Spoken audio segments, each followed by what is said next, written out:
வெறுமையா திரும்பாதே.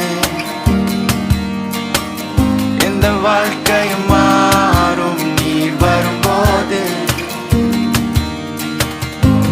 நீர் திறந்தால் ஒரு போதும் அடையாது.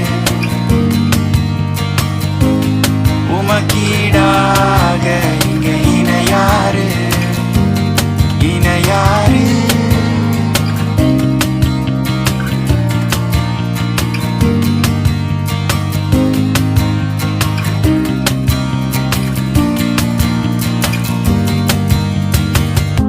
என் குறைகளும் கிருபையால் இப்போ கனிகளாக மாறுது. நீர் கொடுத்ததை யார் எடுப்பது? அது முடிவில்லை, நிரந்தரமானது. எளியதும் சிறியதும் இப்போ பலத்த ஜாதியானது.